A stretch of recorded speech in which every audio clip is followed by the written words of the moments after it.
안녕하세요, 김순서입니다. 오늘 김순서가 얘기해 볼 내용은 이제 자발성 뇌출혈, 어떤 내재적인 체질적 요인에 의해서 뇌출혈이 발생하셨고, 그런 어떤 질병적 요인에 의해서 본인이 가입한 보험에서 보상받은 사례에 대해서 이야기를 해보는데요. 특이적인 부분은 뇌출혈로 인해서 좌측에 팔다리에 마비가 오셨고, 그런 문제점으로 인해서 고도 후유장애에 대한 보험금을 받으신 사례입니다. 보게 되면은 우측 뇌에 이렇게 어떤 특이적인 모습을 볼 수가 있어요. 구멍이 난 것처럼 좌우측을 비교했을 때 좌측에 비해서 검게 이제 특이점이 생긴 부분들이 보이는데요. 저 부분들이 이제 출혈로 인해서 뇌가 손상된 부분이고요. 그걸로 인해서 우측에 뇌 손상이 발생했기 때문에 좌측에 있는 상하지, 운동적인 기능적인 부분들이 이제 마비라던가 어제 기능적인 부분들, 언어장애, 여러 가지 이제 문제점이 발생을 하셨던 부분이죠. 이제 80% 고도 후유장애라고 하면 어떤 상황을 얘기하냐면 사람이 하지가 마비되던가 아니 하반신이 마비되던가 한쪽 팔다리가 마비되던가 아니면은 뭐 어떤 신경학적인 부분에서 양쪽 눈이 멀다던가 아니면 뇌 기능의 어떤 지능이 굉장히 저하돼서 뭐 지능 지수가 굉장히 낮게 떨어진다던가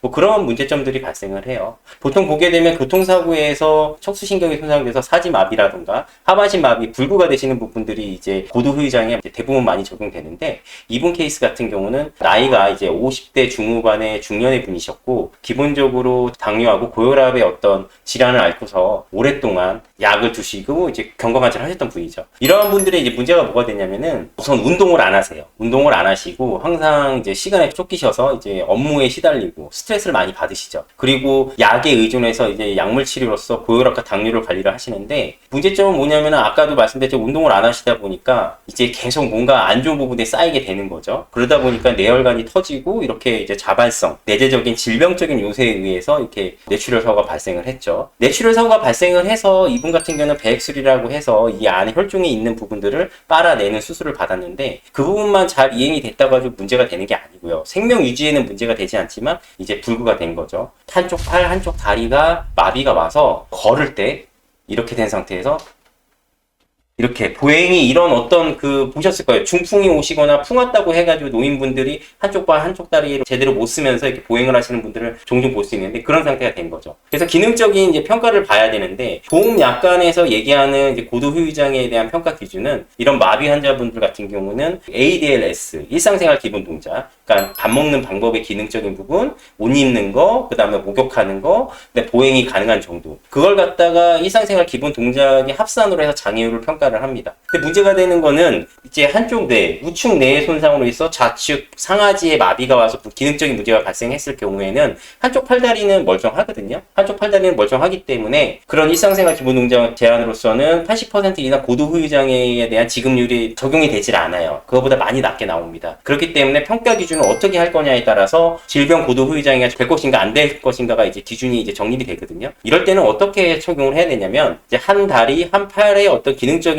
문제점, 마비가 왔기 때문에 우리 그 약관에 보게 되면 보험 약관 AMA 평가라고 하는데 그 약관에 보면 어떤 그 신체 부위별로 장애 기준이 나와 있어요. 손가락, 손목, 팔꿈치, 어깨, 그리고 하지도, 엉덩이, 무릎, 발목, 발가락 이렇게 나와 있거든요. 그래서 각 부위별로 기능적인 움직임 각도, 움직임 정도 그런 부분들을 합산해서 이제 장애율을 평가하게 되면 80% 이상이 이제 적용이 됩니다. 근데 문제가 되는 거는 그런 부분들을 갖다가 모를 뿐더러 평가를 해주는 의사분들, 주치의 선생님들도 그거는 아니다. ADLS를 일상생활 기본 동작을 해야 된다. 이렇게 주장하시는 분들도 있어요. 근데 두 가지 기준을 비교했을 때 우리 당사자 피보험자 환자분에게 유리한 쪽으로 적용을 해서 인정을 받으면 되거든요. 근데 또 문제는 보험사에 들어갔을 때 이런 경우에 고도 후유장애다 보니까 처리를 할 수 있는 기간, 그러니까 사고 시점부터 6개월이 아니에요. 그 처리를 했을 때 사고 발생 시점부터 어느 정도 시점을 지내야지 인정을 해주는 기간이 있고요. 그 다음에 이렇게 뭐 기능적인 어떤 관절 기능으로 해서 들어갔을 때도 상태 호전이 가능하기 때문에 지금은 인정이 안 된다. 이런 식으로 또 접근을 합니다. 보험사에서. 그래서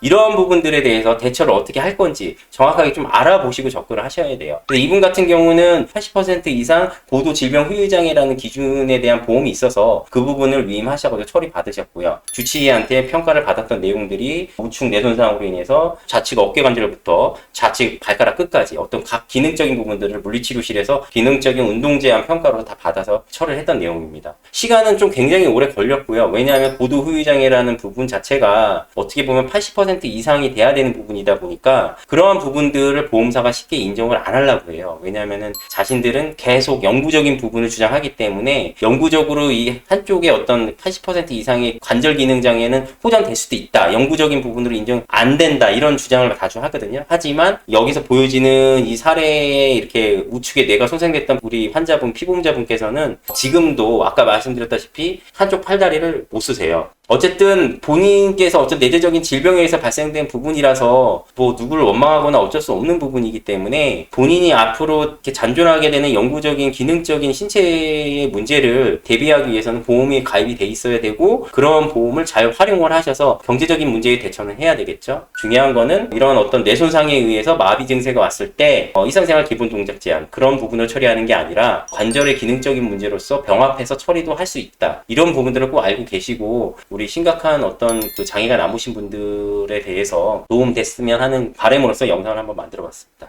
질문이 있으시다면 저희 보상인공성 김선사는 항상 무료로 상담을 하고 있으니까요. 여기 상단에 있는 이쪽 질문 창구를 이용하셔서 회원을 찾아가시고 오늘의 영상이 마음에 드셨다면 좋아요와 구독을 꼭 눌러주시면 정말 감사하겠습니다. 다음에 또 더 좋은 영상으로 찾아뵙겠습니다. 감사합니다.